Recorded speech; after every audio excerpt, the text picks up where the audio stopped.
తూర్పు గోదావరి జిల్లా రాజమండ్రిలో కామన్ హెల్త్ మహిళా సదస్సు ప్రారంభమైంది. ఈ కార్యక్రమంలో బీజేపీ నాయకురాలు దగ్గుపాటి పురంధేశ్వరి పాల్గొన్నారు.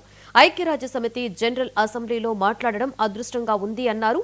అణుశక్తికి సంబంధించి అణుబాంబులు తయారుపై మాట్లాడనున్న ఆమె తనకు 2 అరువైన గౌరవాలు దక్కాయని ఆనందం వ్యక్తం చేశారు.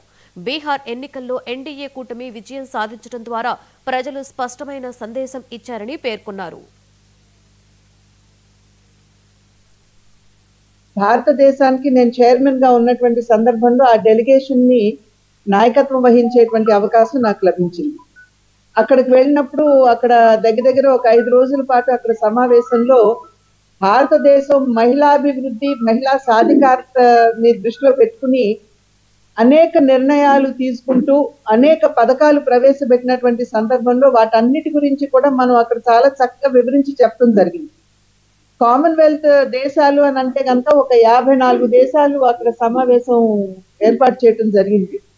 కనుక అక్కడికి వెళ్ళి భారతదేశం మహిళాభివృద్ధిని దృష్టిలో పెట్టుకుని చేస్తున్నటువంటి కార్యక్రమాల గురించి చెప్తున్నప్పుడు అనేక దేశాలు ఆశ్చర్యపోవటం కూడా జరిగింది. ఎందుకంటే మేము ఇంకా ఆ దిశగా అడుగులు వేయలేదు, ప్రారంభించలేదు.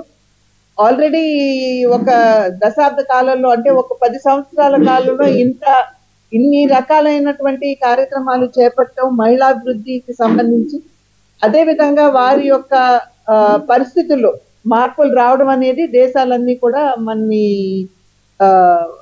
రికగ్నైజ్ చేసినటువంటి సందర్భం.